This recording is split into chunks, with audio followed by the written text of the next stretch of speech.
हम इन भारतीय संस्कृति के चरित्रों के पन्ने खोलने का प्रयास करते हैं। इन घटनाओं से हमें भी कुछ प्रेरणा मिले और समाज में ये विचार स्थिर बने। मातृदेवो भव, पितृदेवो भव, आचार्य देवो भव। इन भावनाओं की हमारे कुटुंब में अति आवश्यक जरूर है। माँ को देव मानने वाली, पिता को देव समझने वाली, आचार्य को देव समझने वाली अपनी भव्य भारतीय संस्कृति के जितने गुणगान गाए वो कम है।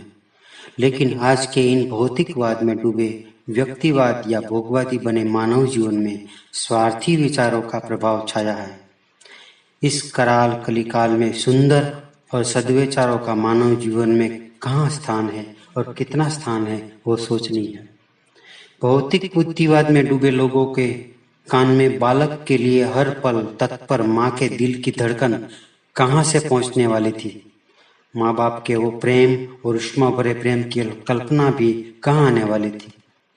आज से 60-70 साल पहले की घटना है।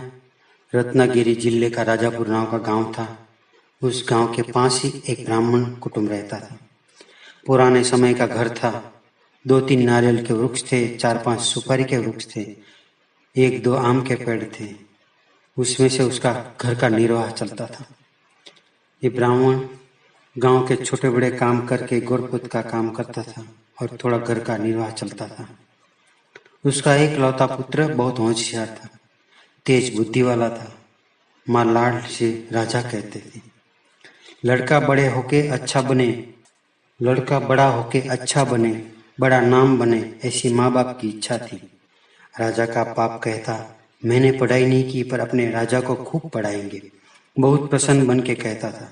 राजा की माँ भी कहती, देखना मेरा राजा बड़ा कलेक्टर बनेगा, बाद में दुख के दिन खत्म हो जाएंगे, बंगला गाड़ी आराम मिलेगा। छोटे राजा को प्यार करते करते ब्राह्मण पति पत्नी दुख के दिन हंसते हंसते जीते थे।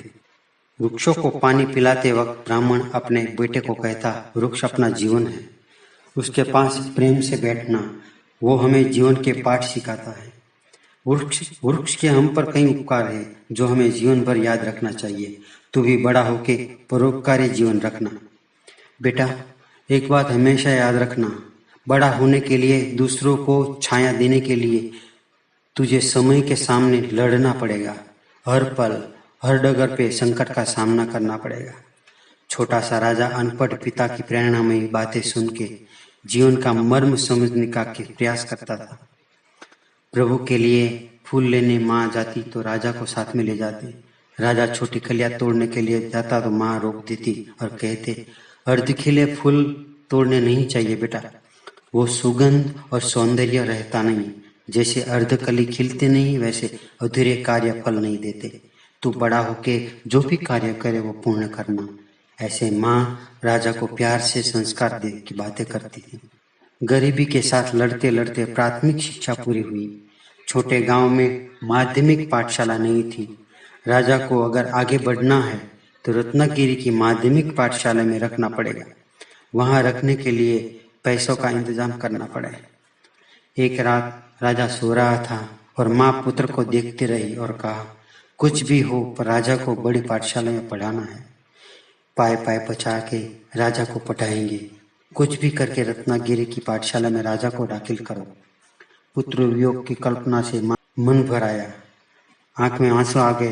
ब्राह्मण को भी इच्छा थी कि लड़के को आगे पढ़ाना। मन में सोच के सो गए।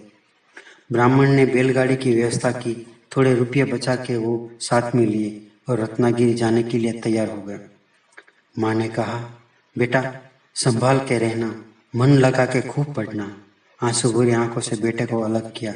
राजा 2 कदम आगे जाके फिर वापस माँ को आलिंगन किया। राजा ने माँ और बाल साथी की विदाई की। ब्राह्मण अंधकारमय भविष्य में रास्ता ढूंढने की कोशिश करता, प्रभु को याद करता, विघ्नकर्ता की स्तोत्र गाते गाते गांव से दूर गया। राजा को हाई स्कूल में दाखिल करके बाप वापस आया। ब्राह्मण पति पत्नी खूब मेहनत करके लड़के के लिए पैसे भेजते थे। लड़का भी होशियार था, अभ्यास अच्छा करता था। मई महीने की रजा में राजा घर आया। माँ बाप को अतिशय आनंद हुआ। 11 महीने बाद घर में मीठी रसोई बनी। पूरा महीना अपने छोटे बच्चे को रसोई बना के निवाला देती रही। फिर राजा तो एक बार तो जाने वाला था। फिर राजा माँ से अलग हुआ। फिर वही बेचैनी, वही जीवन निर्वाह, वही एक टंक का भोजन। लेकिन हमारा राजा पढ़ता है ना, बड़ा होकर कलेक्टर बनेगा। स्वप्न देखती माँ कभी कभी का उपवास का दुख भूल जाती। 4-5 महीने बाद ब्राह्मण पत्नी ने आग्रह किया कि राजा को एक बार मिलाए, पैसों के बिना तकलीफ में होगा। ब्राह्मण को भी मन में था कि राजा को मिलाओ। गांव से थोड़े रुपये मिले थे, वो साथ में लेके ब्राह्मण की पत्नी ने कथा में से आए नारियल का कोपरा पाक बनाया। वो लेके सुबह के 4-5 बजे ब्राह्मण ने शहर की ओर पैदल चले। 15-17 माइल का अंतर था। चलते चलते सहज 4-5 घंटे लग जाते थे। सिर पर पुरानी लाल पगड़ी, फटा हुआ अंगरखा पहरे, गामठी विचित्र वेश में ब्राह्मण को देख के हाई स्कूल के लड़के को कुतूहल हुआ। कोई लड़के विचित्र ब्राह्मण की मजाक करते थे तो कोई उपेक्षा करते थे। जगत का नियम है, गरीब की सब हंसी उड़ाते हैं, निर्धन हंसी पात्र बनते हैं। लेकिन इन सब पर ध्यान न करके ब्राह्मण की नजर राजा को ढूंढती थी। दूर से राजा को देखा। राजा को भेंटने के लिए ब्राह्मण ने कदम बढ़ाए। होशियार बालक ने अपने पिता के मनोभाव पढ़ लिए। मेरे पिता ऐसे गामठी है, ऐसे देख के विद्यार्थी मेरी मजाक उड़ाएंगे। इसलिए पिता को स्कूल से दूर एक वृक्ष के नीचे ले गया। पिता ने कहा, मुझे तेरा कमरा देखना है, देखो तो सही तू कहाँ रहता है। राजा ने कहा, पिताजी आप इतने दूर से आए हो, थक गए होंगे, अंदर नहीं आएंगे तो चलेगा। वहां आने के लिए साहब की परमिशन लेनी पड़ेगी। छोड़ो ये बातें। बाप को थोड़ा दुख हुआ, पर लड़का प्रथम नंबर पास हुआ था, अभ्यास मन लगा कर करता था, इसलिए मन में न लिया। राजा की माँ ने दिया हुआ कोपरा पाक लड़के को दिया और कहा, तेरे दोस्तों के साथ बांट के खाना। इतने में स्कूल का घंट बजा। राजा ने पिता को प्रणाम किए। पिता ने आलिंगन दिया और रुपया निकाल के दिया, अंतर के आशीष दिए और विदा किया। लड़के का अभ्यास देख के मन प्रसन्न था, पर उसमें हुए बदलाव को, वर्तन को देख के मन में अंदर से पुकार रहा था कि संभाल लड़के को वरना हाथ से जाएगा। पर विघ्नहर्ता को याद करते अंतर में उठा आवाज को दबा दिया। राजा अब बालक से किशोर बन गया था। राजा होशियार था, खंत और मेहनत से पूरा अभ्यास करता था। मैट्रिक में पहले नंबर पास हुआ। पति पत्नी दोनों का उत्साह आनंद से हर्ष के आंसू आ गए। उन्हें स्कॉलरशिप मिली थी और लड़के को ज्यादा अभ्यास के लिए मुंबई भेज दिया। उस समय मुंबई जाने का मतलब विदेश जाने जैसा था। कॉलेज में भी राजा ने सुंदर प्रगति की। अध्यापकों और विद्यार्थियों का लाड़कवाया बना। मुंबई आने के बाद पिता को पत्र पहला लिखा और शुभ समाचार दिए। दिवाली की छुट्टी में राजा को गांव आने का पत्र लिखा, पर आर्थिक संकट की वजह से गांव नहीं आया। उस समय राजा एक श्रीमंत सुंदर लड़की के प्रेम में पड़ा। गांव में गरीब बाप अपने लड़के के यश के लिए शिव जी का अभिषेक करता था, विनती करता था कि हे भगवान, मेरे राजा को पहले नंबर पास करवाना। एक के बाद एक छुट्टियां खत्म होती गई। आर्थिक तंगी या परीक्षा के लिए पढ़ना है, ऐसे यह क्या दूसरे बहाने पर राजा घर जाने का रुकवाता था। लड़की के श्रीमंत पिता को राजा अपना भावी जमाई दिखता था। भावी ससुर को राजी रखने के लिए थोड़ी सी छुट्टी उनके घर मनाता था। माँ राजा के इंतजार में अगली छुट्टी में जरूर आएगा कह के मन मनाती थी। रात भर जाग के सोती थी और मन भर आता तो आंसू बहा के मन का बोझ हल्का कर देती। राजा की मेहनत और माँ बाप की अंतर की प्रार्थना भगवान ने सुन ली। राजा बीए में प्रथम वर्ग में प्रथम आया। ICS करवाने का मन हुआ। लड़की के पिता राजा को इंग्लैंड जाने का सब खर्च उठाने के लिए तैयार था। लड़की ने अपना सूचन दिया कि आप ICS होने के बाद शादी तो करनी ही है, तो शादी करके इंग्लैंड जाओ तो अच्छा रहेगा। राजा को इच्छा हुई कि माँ बाप को एक बार मिलाओ, पर पिता वापस आने न दे तो, शादी की मंजूरी न दे तो, ये सोच के अपने साथ पढ़ती लड़की के साथ माँ बाप से छुप के शादी कर ली। जिस माँ बाप ने अपने खून का पानी करके भूख तरस सहन करके अपना बेटा पढ़ा लिखाया और बड़ा बनाया, ये विश्वास रख के पढ़ाया था, वो विश्वास तोड़ दिया। अंतर की वो मुख भावना जो वात्सल्य हृदय को युवान बने, सुंदरी की मोह में कुचल दिया। विवाह जैसे पवित्र बंधन के महत्व प्रसंग पर माँ बाप के आशीर्वाद लेने की भावना को ठोकर मारे। यहाँ माँ बाप चातक की दृष्टि से पुत्र की आगमन की राह देखते थे। राजा आएगा और वहां राजा इंग्लैंड की जाने की तैयारी करता था। जाने के दिन ससुर और पत्नी राजा को छोड़ने आए। बंदर पर आके स्टीमर को देखते ही राजा को रत्नागिरी का बंदर याद आ गया। माँ पिताजी ऐसे ही छोड़ने आए थे। माँ याद आई, प्रेम याद आया, पिता का वात्सल्य प्रेम याद आया। उसने देखे सपने और संस्कार सिंचन मानस पट पर एक के बाद एक दिखने लगे। एक बार तो मन में हुआ कि घर जाके माँ के पाँव पकड़ लो, पिता की क्षमा मांग लो, पर दूसरा मन कहता था गांव में जाने के बाद माँ का प्यार छोड़ के तो फिर मुंबई नहीं आ पाएगा, मुश्किल हो जाएगा। तुझे अभी ICS बनना है। माँ बाप को पत्र लिख के आशीर्वाद मांग लेंगे।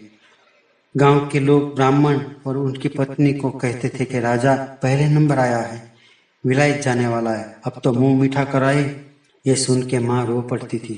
ब्राह्मण उसे आश्वासन देता था कि राजा जरूर आएगा, इन्हें 7000 माइल दूर जाने का है, किसको पता राजा को कितनी तैयारी करनी होती है। बड़े ऐसे ही थोड़े बने जाते हैं, तकलीफ सहन करनी पड़ती है।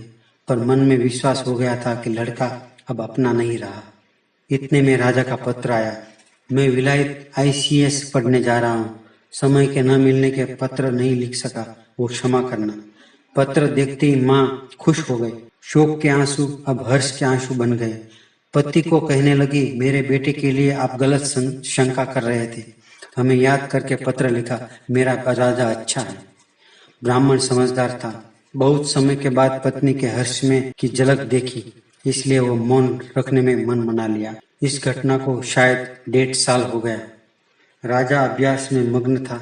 कभी समय निकाल के ससुर और पत्नी को पत्र लिखता था, पर माँ बाप को शायद भूल ही गया था। कभी याद आती तो उनका गुनहगार मन दूर भागता। राजा विलायत गया, तब से ब्राह्मण ने शिव जी का अभिषेक शुरू किया था। राजा की बुद्धि और प्रभु का अभिषेक दोनों की वजह से राजा ICS में पास हो गया और हिंदुस्तान वापस आया। उस समय कोई हिंदुस्तानी ICS बन के उनका बड़ा मान सम्मान करते थे। वर्तमान पत्र अखबार में तस्वीर छपती थी। राजा का छोटा सा गांव, अखबार आने में 8-10 दिन लगते। गांव की कोई व्यक्ति ने अखबार दिखाया, राजा की तस्वीर छपी थी और नासिक में कलेक्टर की उनकी नौकरी लगी। बाप समझदार था, भगवान को नमस्कार किया, अपने बेटे को यश मिला। पर माँ को समझ में नहीं आया कि एक खुशी के समाचार से हंसे या रड़े। अपने बेटे का कलेक्टर बनने का सपना पूरा हुआ। भगवान ने मेरी इच्छा पूर्ण की, पर सुख मुझे न मिला। अब बेटा हमारा नहीं रहा। बेटे को पत्र लिखने की भी याद न आई। पढ़ के बड़ा बने इसलिए दुख सहे, उस माँ न याद आई। पिता ने सहन किए कष्ट से भी बड़ा सांप बना, ये भी याद न आया। बाप को इस बात का बड़ा दुख हुआ। राजा ने भी ऐसा सोचा कि भूल हो गई है, पत्र में लिख दूंगा तो पिताजी ना जाने क्या जवाब देंगे, इसलिए मौन रहा। ब्राह्मण पत्नी ने पति को कहा, अपना राजा कलेक्टर हुआ है, उसने विवाह किया होगा, चलो हम एक बार मिलाए। बेटा भूल जाए तो क्या माँ भी भूल जाए? पुत्र का पुत्र बने तो माँ बाप मावतर का मावतर नहीं होते। ब्राह्मण पत्नी पुत्र वात्सल्य के अंतर पुत्र देखने के लिए तरसता था। राजा की माँ तो भूल जाती है, राजा को हमने कैसे कष्ट सहन करके पढ़ाया है, क्या राजा नहीं जानता? राजा को पता नहीं हम कैसे गरीबी में जीते हैं। पहले राजा को बड़ा बनाना था, ये ध्येय नजर के सामने था, तो वो दुख सहन करते तो वो दुख नहीं लगता था हमें। पर अब किसको पता भगवान ने ये सजा किसके लिए दी है। आज तक दबे आंसू निकल पड़े, छोटे बालक की तरह रो पड़े। पत्नी से पति का कष्ट सहन न हुआ। एक दिन ब्राह्मण पत्नी ने कहा, आज तक मैंने आपसे पास कुछ नहीं मांगा, आज मांगती हूँ, ना मत कहना। एक बार मरने से पहले राजा को देखने की इच्छा है, कुछ भी करो पर मुझे उसके पास ले जाओ। पत्नी के हृदय की मांग स्वीकारते कहा, हम थोड़े दिन के बाद नासिक जाएंगे, लेकिन नासिक जाने का खर्च बहुत होता है। आखिर में दोनों ने सोचा कि अपनी ये उम्र यात्रा करने की है, गोदावरी में स्नान करेंगे, बाकी आयुष्य तीर्थ भूमि में बिताएंगे। दोनों ने अपना घर बेच दिया। जिंदगी भर जिसमें रहे उसे प्रणाम करके, वृक्ष को जिसने अपनी पूरी आजीविका चलाई उसे कृतज्ञता से नमस्कार किया और अपने साथ जरूरी कपड़े के सामान लेके निकल पड़े। मुंबई आए और वहां से गाड़ी में बैठ के नासिक उतरे। कलेक्टर का बंगले के पता पूछते पूछते बंगले पर आए। पुलिस चौकी कर रहा था। ब्राह्मण ने अपनी पत्नी को बंगले से थोड़े दूर वृक्ष के नीचे बिठा के वो बंगले के मुख्य गेट पर आए। बंगले में कंपाउंड में दाखिल नहीं होने दिया। पुलिस ने कहा, कलेक्टर का बंगला है, ये धर्मशाला नहीं है, चलो यहाँ से। ब्राह्मण का तेजस्वी खून खौल उठा। जोर से कहा, मुझे जाने नहीं देगा और किसको जाने देगा। दरवाजे पे ये रकझक आवाज सुन के कलेक्टर ने बारी में से नीचे देखा। उसने अपने पिता को देखा, फटे हुए कपड़े। ब्राह्मण पुलिस को बता रहा था कि कलेक्टर मेरा बेटा है, मैं उसका बाप हूँ। पुलिस समझा के थक गया था। हमेशा सूरज से ज्यादा रेत ज्यादा गर्म होती है। पुलिस ने ब्राह्मण को धक्का मारा और ना देखा हो मेरा सांप का बाप बनने आया है। गिरे हुए ब्राह्मण की नजर ऊपर गई। बारी में से नजर करता बेटा देखा। बाप बेटे की दृष्टि एक हुई, पर मोह के कारण वश बेटे की हिम्मत न चली दौड़ के बाप के पैर पकड़ लूं, उनकी माफी मांगू। उसे लगा कि मेरे पिता ऐसे गांव के हैं तो लोग क्या कहेंगे, मेरी पत्नी स्वीकार करेगी कि नहीं, ये सोच के आवेश में आके बारी बंद कर दी। पत्नी ने कहा, क्या था? कोई अपरिचित मिलने आया था, कह के बात उड़ा दी। बाप को वो धक्का भर्जक रात समान था। वो धक्का पुलिस का नहीं था, पर जिस बेटे को छाती पर सुला के लाड लड़ा के बड़ा किया, उस बेटे का धक्का था। बाप का हुआ अपमान राजा ने बारी में से देखा, पर मुंह से शब्द न निकला। मेरी आंख से आंख मिली, पर अपने बाप को पहचाना नहीं। बारी बंद कर दी कि बंगले में ये अपमान इसलिए जिंदा रखा। अपना मन अपनी जात पर धिक्कारने लगा। राह देखती पत्नी ने दूर से पति को देखा। सामने चल के पूछा, मेरा राजा मिला? अच्छा तो है ना? पति की आंख अपमान से लाल हो गई थी, शरीर फिक्का पड़ गया था। उसने टुक में जवाब दिया, हाँ। पर आप ऐसे क्यों हो गए? आपकी तबीयत तो ठीक है ना? ब्राह्मण ने अपनी दिल की आग बाहर निकालते सब घटना कही। माँ को भी बहुत दुख हुआ और वो भी रो पड़ी। दोनों खूब रोए। भगवान, ये दिन देखने के लिए हमको जिंदा रखा। जैसे जैसे दिन चढ़ता गया वैसे वैसे बुखार चढ़ता गया। अपने पुत्र को कैसे उम्दा सोच से बड़ा किया। आज उसके ही बंगले पर 2 कौड़ी के नौकर ने धक्का मारा और पुत्र की नजर थी, फिर भी बंगले पर मौन रहा। राजा कृतज्ञ हुआ। ये सोचते सोचते असह्य आघात रात को ही सृष्टि छोड़ के हमेशा के लिए चले गए। पति असहाय छोड़ के चले गए। लड़के ने मुंह फेर लिया। ब्राह्मण पत्नी खूब दुखी हुई। जाए तो कहाँ जाए, व्याकुल हो गई। सर से बाल निकल गए थे, मांग में से सिंदूर निकल गया था, हाथ में कंगन न थे।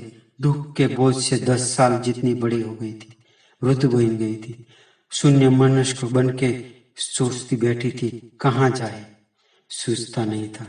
घर वापस जाने का पूरा पैसा नहीं था, और जाए तो गांव में लोगों को मुंह क्या दिखाए। आखिर में निर्णय किया कि वो गोदावरी में रोज स्नान करके मंदिर में बैठ के रोज प्रभु भजन करूं। जिसका बेटा पूरे जिला का कलेक्टर, उसकी माँ आज कहीं मंदिर में कोने में असहाय बन के बैठी थी। भूख तरस से पति वियोग में दुख के तप्त हुई। पास में पैसा नहीं, रहने का घर नहीं। ऐसे असहाय स्थिति में एक विधवा स्त्री अनजान स्थल में कैसे दिन बिताते होंगे, ये दुख देने वाला प्रभु क्या जाने। कई बार सोचने पड़ जाते हैं कि एक असहाय निराधार विधवा स्त्री को ऐसी स्थिति में ला सकते हैं कभी। क्या खबर वो महान नटराज की कुछ लीला हो। वो महान कलाकार उसकी कलाकृति में विविध रंग लगाना चाहता है, कभी सुख का गुलाबी रंग या कभी दुख का काला रंग। उनकी ये कृति के कब रंग की लकीर लगा दे, वो आज तक कोई नहीं जान सका।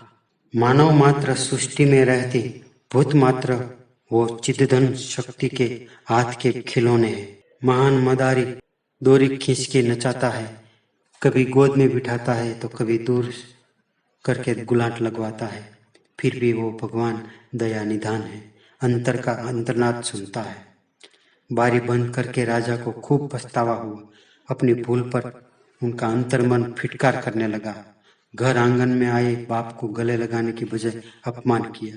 तो संस्कारी ब्राह्मण कुल में जन्मा है, तेरे बाप का अनंत ऋण भूल गया। मानवी बन के तू कृतज्ञ बना, तू मानव कहलाने योग्य नहीं है। एक दिन तू भी गरीब था, तेरे माँ बाप के मुंह से निवाला छीन के तू बड़ा हुआ है, तूने ये बदला दिया। यही संस्कार है, तेरे धिक्कार है इस कलेक्टर को। अब क्या करे, कमान से तीर छूट चुका था। अंतर्मन कहता था, मेरे तेजस्वी पिता मानेंगे क्या? ना ना, पिताजी जरूर आएंगे। कुपुत्रो जाए तो कचदपि माता न भवती। लेकिन न करे नारायण, मेरे तीर का भोग बन गए तो? ये सोच के काम गया, क्या करूं, कुछ सोचता नहीं था। मानवीय जीवन में कभी ऐसा प्रसंग आता है जब भोग जीवन से उब जाते हैं, भाव जीवन की जरूरत लगती है। आज तक भोग जीवन में रहते थे, आज भाव जीवन के लिए, माँ बाप के प्यार भरी ऊँट के लिए तड़पता था। पिता को गांव पत्र लिखा पर वो वापस आया। कलेक्टर के घर सब सुख था पर कोई वडील न था। कलेक्टर की पत्नी गर्भवती हुई, कोई बड़ी उम्र की स्त्री की जरूरत पड़ी। ब्राह्मण पत्नी मंदिर में कीर्तन सुनती बैठी थी। कीर्तन पूरा होने के बाद थोड़ी स्त्रियों ने आपस में बातें करते सुना। कलेक्टर के वहां नौकर की जरूरत है। कलेक्टर की पत्नी गर्भवती है, इसलिए कामवाली की जरूरत है। दूसरे दिन ब्राह्मण पत्नी बंगले पर पहुंची। कलेक्टर की गाड़ी बंगला बाहर आती थी। पत्नी के साथ कहीं बाहर जा रहा था। दूर से अपने बेटे को देखा, उसका मातृ हृदय ज्यादा धड़कने लगा। दौड़ के बेटे को मिलने का मन किया पर अपनी जात पर काबू रख लिया।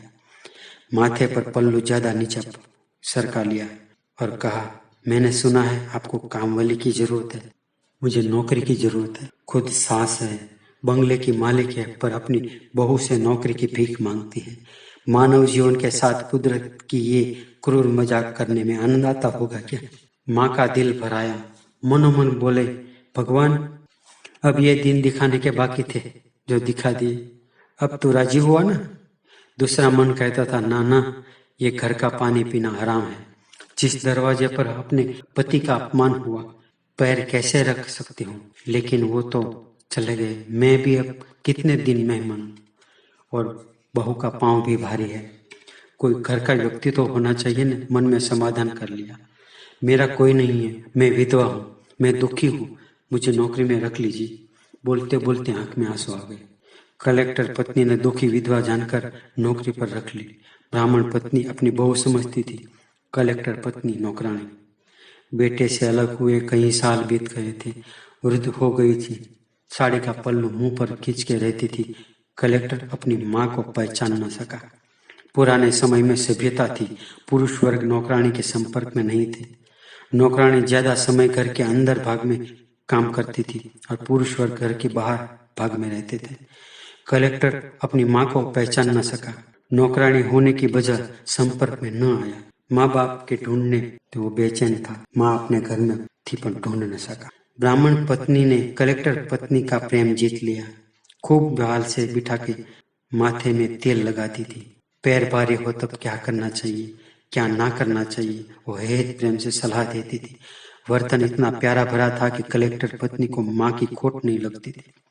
घर का छोटा बड़ा सब काम अपने पर प्रेम से ले लिया। एक के बाद एक महीने बीत गए। ब्राह्मण पत्नी अब एक पौत्र की दादी बन गई थी। अब तक राजा को दूर से देख के संबोधन लेती, पर अब तो पौत्र की अपनी गोदी में ही खेलता था। पौत्र के रूप में राजा के दर्शन करती थी। एक दिन पति पत्नी भोजन करके बैठे थे, तब नौकरानी की पगार की बात निकली। ये नौकरानी काम तो बराबर करती है ना? प्रभु की कृपा है, हमें इतनी अच्छी काम वाली मिले हैं। मेरे पर तो बेटी जैसा प्रेम रखती है, घर का सभी काम कर लेती है, घर की छोटी बड़ी बातों का बहुत ध्यान रखती है, जैसे अपने साथ हिल मिल गई है। मुन्ना तो मानो उन्हीं के साथ ही रहता है, मुझे याद भी नहीं करता। हमारे पर भगवान की अनहद कृपा है, वरना ऐसे नौकर आजकल नहीं मिलते। तो फिर उनका पगार बढ़ा दे और 2-4 नए कपड़ा खरीदवा ले। वही तो मेरी परेशानी है। जब से मैं पगार की बात करती हूँ तो कहती है, मेरा पगार कहाँ जाने वाला है, इस घर में मुझे पैसे की कहाँ जरूरत है। मेरी पीठ पर हाथ लगाती है, और मेरी पीठ पर हाथ लगाती है तो मुझे लगता है कि मेरी माँ है। आज उन्हें आए 6 महीने हुए पर पैसों का नाम नहीं लेती। जगत में अभी भी ऐसे सज्जन बसते हैं, उनका अचरज हुआ। कलेक्टर एक दिन कलेक्टर पत्नी और नौकरानी बात कर रहे थे। पत्नी ने कहा, आप कितने प्यारे हो, हम सबको प्यार करते हैं, आपको भी एक बेटा हो तो कितना अच्छा। ब्राह्मण की पत्नी आंख भर आई, उन्हें कैसे समझाए कि बेटे के घर में ही रहती हूँ। आपकी बात सही है, पर ये सब मेरे तो ये लड़के हैं। शब्द में रहा सत्य। कलेक्टर की पत्नी कहाँ से समझ सकती थी। आपके लड़के हो तो कितने संस्कारी होते, जिन्हें आप जैसी माँ मिले वो भाग्यशाली होते। ब्राह्मण पत्नी मौन रही, गले में आया रुदन रोक लिया। एक दिन दोपहर को पत्नी क्लब में गई थी। कलेक्टर का सर दुखता था, इसलिए समय से पहले आ गए। उस समय बाहर झूले पर बैठ के पौत्र की लोरी सुनाती थी। कलेक्टर ने दूर से सुना, आवाज परिचित लगा। लोरी भी सुनी हुई लगी, वही मिठास, वही प्रेम। बचपन में माँ सुनाती थी, वही रीत से लोरी सुनाती थी। उन्हें माँ की याद आई, पिता याद आए, गांव का घर, वृक्ष, सब मन के सामने आया। दूर से कलेक्टर को देख के नौकरानी अंदर चली गई, लेकिन कलेक्टर के हृदय में गहरी वेदना छोड़ गई। पिता के साथ का वर्तन याद आया और रो पड़ा। शाम को पत्नी घर आई, तब पूछा कि ये नौकरानी लोरी कहाँ सीखी। वो तो रोज मुन्ने को सुनाती है, उनकी आवाज में वो मीठापन है, आप नहीं मानोगे, मानो भगवान ने मुझे माँ दी। कहते कलेक्टर की पत्नी का दिल भर आया। दूसरे दिन कलेक्टर क्लब में नहीं गया, अपने रूम में बैठा नौकरानी का गीत सुना। सुनते ही माँ की याद आई। पत्नी को कहा, नौकरानी का नाम पूछ और वतन कौन सा है वो पूछ। आपने 2 दिन से भूखे हैं, उन्हें बहुत दुख हुआ। रसोईया के पास नारियल मंगवा के आपके अपने हाथों से कोपरा पाक बनाया। कलेक्टर भोजन के लिए बैठा, कोपरा पाक खाया, वही स्वाद अपनी माँ ने बनाया। खाते खाते मन भर आया, आंखों में पानी आ गए। कोपरा पाक के प्रत्येक टुकड़े पर माँ याद आई। उस पति का नाम क्या है, वतन कौन सा है। कलेक्टर के जीवन में दिन प्रतिदिन भाव जीवन पुष्ट होता था और आंखों में आंसू आ जाते थे। अंतःकरण माँ बाप का प्यार झंकता था। एक दिन मन बहुत अस्वस्थ था, कामकाज में मन नहीं लगता था। पिता कितनी आशा से मेरे पास आए और मेरे ही घर दरवाजे पर अपमानित हुए। मेरा होद्दा बड़ा है पर किस काम का। गांव से वापस आया, पत्र पढ़ा, आंख में पानी भराए, आंख में आए आंसू किसे बताए। पत्नी ने कहा, आप पोस्ट मास्टर को कॉल करके पूछो ना, गांव में पोस्ट ऑफिस भी नहीं है, घर पर ताला है, कहा ढूंढे। मैं बुद्धिमान हूँ, होशियार हूँ, पर जीवन की परीक्षा में मैं नापास हूँ। मैं कलेक्टर बन के मेरा जीवन व्यर्थ है। एक दिन कलेक्टर बहुत परेशान थे, सिर दुखता था, बेचैन बन गए थे। ऑफिस में मन नहीं लगता था। घर जल्दी आ गई। पत्नी बाहर गई थी। नौकर ने नौकरानी को खबर दी कि साहब आए हैं, उसकी तबीयत खराब है, उसका सर दुखता है। नौकरानी का मातृ हृदय भर आया। मैं घर में हूँ और बेटा बेचैनी अनुभव करे। बाहर आके कहा, सिर दबा दूं। कलेक्टर की भी यही इच्छा थी कि बात करने की तक ढूंढता था। हाँ, कहीं पलंग के पीछे खड़े रह के दबाती थी। आपका गांव कौन सा है, कलेक्टर ने कहा। मैं कंगाल हूँ, कंगाल का कोई गांव नहीं होता। पर आपका कोई सगा समय नहीं। सगा वाला मेरा भगवान है। कलेक्टर को आवाज परिचित लगा। माथे पे फरते हाथ को अजीब कलेक शांति मिलती थी। नौकरानी साहब का सिर नहीं दबाती थी, पर एक माँ अपने बेटे का सिर दबाती थी। माँ की आंख भर आई। गंगा जल समान वो 2 आंसू कलेक्टर के गाल पे पड़े। कलेक्टर को नक्की हो गया और तुरंत उठ गया। नौकरानी के पैर पकड़ लिए। कितनी झंखना के बाद माँ मिली है, खूब रोया। माँ की आंख में आंसू थे। एक की आंख में पुत्र मिलन के आंसू थे और दूसरे की आंख में पश्चाताप के आंसू थे। बेटों को उठा के माँ ने वाल से आलिंगन दिया और मेरा राजा बेटा कह के पीठ पर हाथ घुमाने लगी। माँ, मैं बहुत पापी हूँ, आंगन में आए पिताजी को अपमानित किया। माँ, मुझे क्षमा कर, कह के फिर से माँ के चरणों में गिर गया, पर आंखों पर आई और आंसू बह। क्या करूं बेटा, उस दिन तेरे बंगले से वापस आके तेरे पिता सखत बुखार आया। यहाँ हुए अपमान का आघात सहन न कर सके, वो आघात में गिर गए। वही रात मुझे छोड़ के स्वर्गवास हो गए। बोलते बोलते आंख भराई और रो पड़े। माँ, तेरे बेटी के घर कामवाली बनी, बाप के मृत्यु का कारण बना। मैंने महापातक किया है, ये घोर पाप मैं कैसे धो सकूंगा। माँ, भगवान भी मेरे पाप माफ नहीं करेंगे। मुझे प्रायश्चित करना है। माँ की गोद में सर रख के मन भर के रोए। कलेक्टर की पत्नी बाहर से आई और सब बातें समझ गई। उसने भी माँ के पैर पकड़े और माफी मांगी। माँ, आप मेरे सासू बन के मेरे घर में रहे और मुझे कल्पना भी नहीं आई। जाने अनजाने में कोई भूल हुई तो माफ करना। मैं बहू बन के नौकर जैसा काम करवाया। उनकी आंख भर आई। माँ ने बहू बेटे को 5 मिनट के प्रेम से आशीर्वाद दिए। माँ, मेरे पाप का प्रक्षालन नहीं हो सकता। मेरे पिता का घातक बनाओ माँ को नौकरानी रखी, धिक्कार है मुझे। माँ, जो सत्ता वो संपत्ति उस मानवीय जीवन का भाव जीवन खलास करे, वो संपत्ति किस काम की। माँ, ये पढ़ाई ऐसी है, ये शिक्षा ही ऐसी है कि मानव जीवन का भाव जीवन खलास कर देता है। ये पढ़ाई के बाद सब मानव मूल्य भूल जाते हैं और ये सब बच्चे अपने माँ बाप के प्रति अपना भाव जीवन शून्य हो जाता है। भोगों के लगाव से भाव जीवन नष्ट हो जाता है। मानव कृतज्ञ बनता है। दुनिया को मातृदेव भव पितृदेव भव पाठ जीवन में उतारने का भाव जीवन पुष्ट करूंगा। यही मेरा प्रायश्चित है। अपना बाकी जीवन संस्कृति के महान कार्य हेतु समर्पित किया और समाज में ये मातृदेव भव पितृदेव भव आचार्य देव भव ऐसे हम अपने भारतीय संस्कृति के चरित्र को पन्ने खोलने का प्रयास करते हैं और इन घटना से हमें भी कुछ प्रेरणा मिले और समाज में ये विचार स्थिर बने। ऐसी प्रभु को प्रार्थना। अस्तु।